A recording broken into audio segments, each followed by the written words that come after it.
again. The countdown is on. Just 7 days until the defending Super Bowl champions, the Philadelphia Eagles, report to training camp at the NovaCare complex. The date set, July 22nd, and fans everywhere are bracing for what could be the beginning of another magical run. The energy, electric, the expectations, sky high. This team is no longer the underdog. They're the standard, the measuring stick.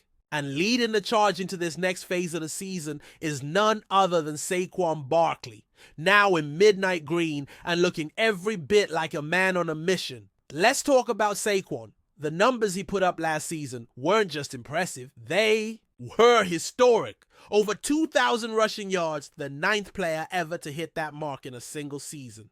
He led the entire league in touches and somehow had the lowest rate of negative yardage runs. That's not just about talent, that's about vision, discipline, and efficiency. And with the Eagles' offensive line paving the way, Barkley looked like a cheat code out there. 2.64 yards before contact per carry. That's a credit to both the scheme and the big men up front. Jordan Mailata, Landon Dickerson, Cam Jurgens, and of course the ever-reliable Lane Johnson. But here's what really stood out.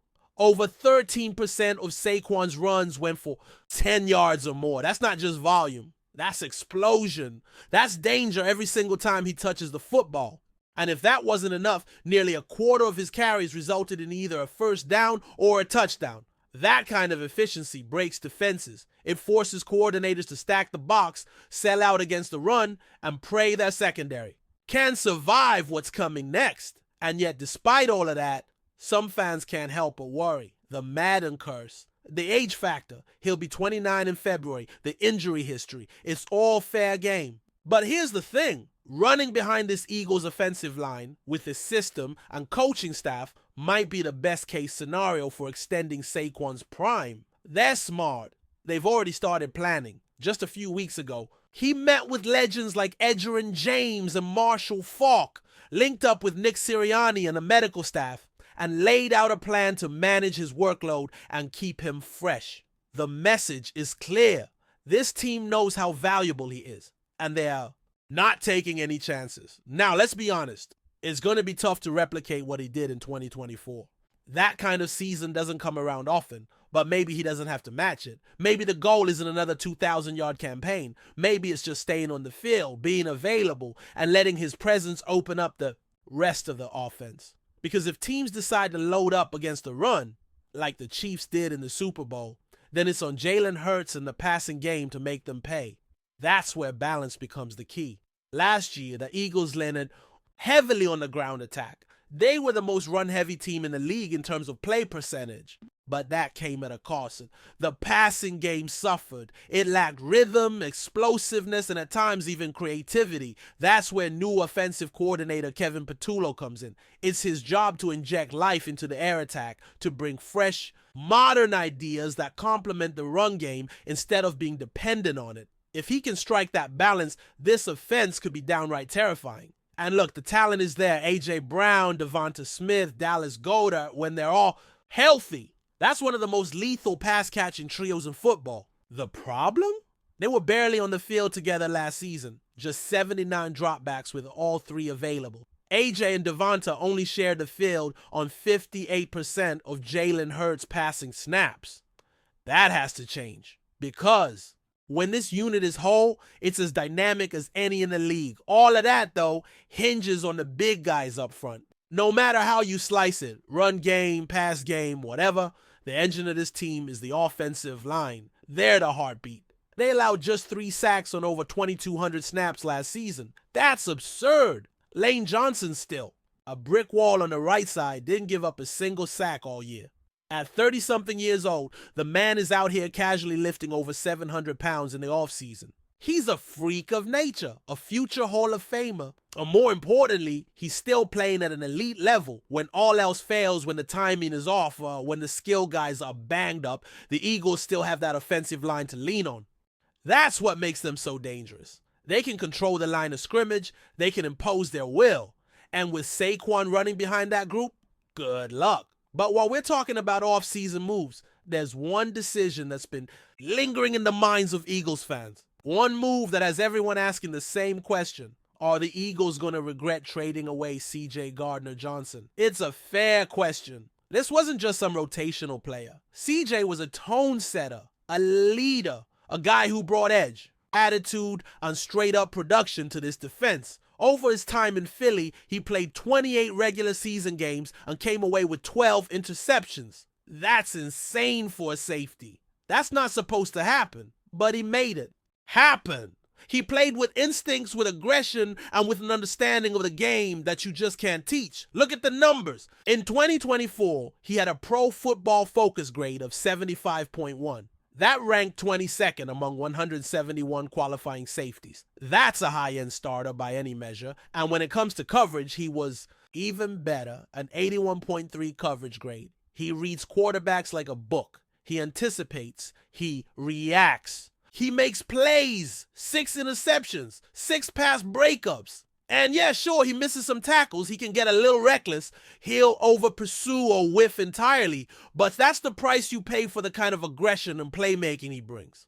He's not a robot. He's a baller. And sometimes ballers take risks. Most of the time, with CJ, those risks pay off. So why trade him? Why give him up for Kenyon Green, a former first-round pick, sure, but one who struggled mightily at the NFL level, and a late-round pick, especially when you didn't have to. The Eagles weren't in cap hell. They didn't need to free up space. The core of this team is still young, and most of the contract extensions they'll need to hand out, guys like Nolan Smith or Jalen Carter, aren't even eligible yet.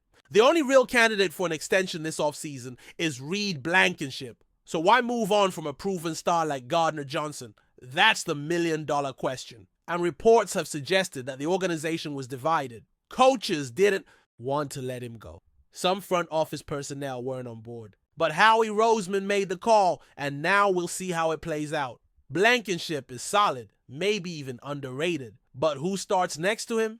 Is it Sidney Brown, who hits like a freight train but is still raw in coverage? Is it rookie Drew? Mukuba, a second-round pick who flashes some of that Gardner-Johnson versatility but hasn't played a down in the NFL yet? Mukuba allowed the lowest passer rating when targeted among college safeties last year. But again, he's unproven. He's slight. He's fast. But can he handle the pressure of being a day-one starter? Then you got a bunch of other names in the mix. Andre Sam, Tristan McCollum, Louis Cine, all fighting for that strong safety job.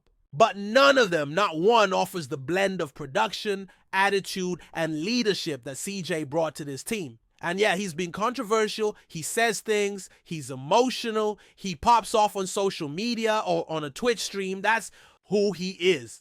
But there's something to be said for the fire he brings. He wins. Everywhere he goes, he wins. And for all the drama, his teammates respect him. His coaches respect him.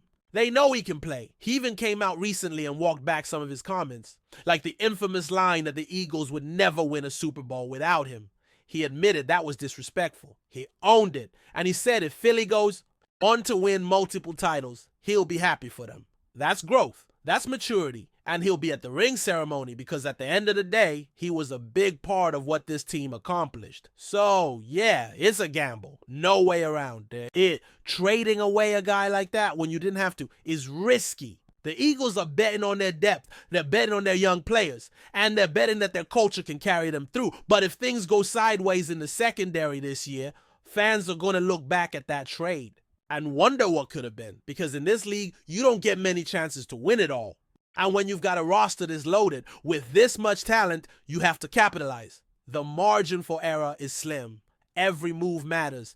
Every decision counts. Before we continue, don't forget to subscribe to our channel and give this video a like. Your support helps us keep delivering the latest updates on our Philadelphia Eagles. And don't be shy. Share your thoughts on the news in the comments below. A swirling rumor has taken hold in the sports world, stirring intense debates and speculation among fans and analysts alike. Joe Buck, the famed sports commentator known for his straightforward and sometimes controversial opinions, reportedly made some scathing remarks about the Philadelphia Eagles, labeling them a team without structure. This unexpected critique has set off a wave of chatter, leaving fans wondering if there's more to the story behind the scenes. Buck, who has long been respected for his insightful commentary across various sports, rarely pulls punches when he feels a team is underperforming or mismanaged. The suggestion that the Eagles lack a proper foundation is no small accusation, especially considering the franchise's recent efforts to rebuild and compete at the highest level. Philadelphia, known for its passionate fan base and gritty identity, has been navigating a period of transition. With a mix of young talent and veteran leadership, the team has been striving to find consistency and a winning formula. Buck's while comments, if true, suggest deeper issues that could be hampering the Eagles' progress. Speculation now runs wild about what might have prompted Buck's harsh judgment. Some insiders hint at internal turmoil, questioning whether the front office's strategy and coaching decisions align with the demands of modern NFL competition. Others believe that Buck's words reflect frustrations with the team's inability to close critical games or establish a cohesive identity on the field. Philadelphia's recent performances have been a roller coaster, oscillating between flashes of brilliance and puzzling lapses, fueling the narrative of a team still searching. For its core, this rumored critique has naturally ignited passionate responses from the Eagles community. Fans and former players have been quick to defend the franchise's efforts, pointing to the challenges of rebuilding in a highly competitive league. At the same time, some acknowledge that the organization must address certain structural weaknesses to become a true contender again. The buzz around Buck's alleged comments has also sparked renewed discussions about leadership and accountability within the Eagles, raising questions about how the team can evolve moving forward. While nothing has been officially confirmed, the possibility of Joe Buck publicly questioning the Eagles' foundation is a storyline that cannot be ignored. It highlights the intense scrutiny NFL teams face and how quickly perceptions can shift based on a few pointed remarks. For Philadelphia, the challenge now is not only on the field, but also in managing the narrative and proving skeptics wrong. As this rumor continues to circulate, all eyes will be on the Eagles to see if they can transform criticism into motivation and build a structure Buck claims is missing. That's it for this update. If you enjoyed the video and want to stay updated with exclusive news about our Philadelphia Eagles, be sure to subscribe to our channel and hit that like button. We can't wait to hear your thoughts in the comments. See you in the next video.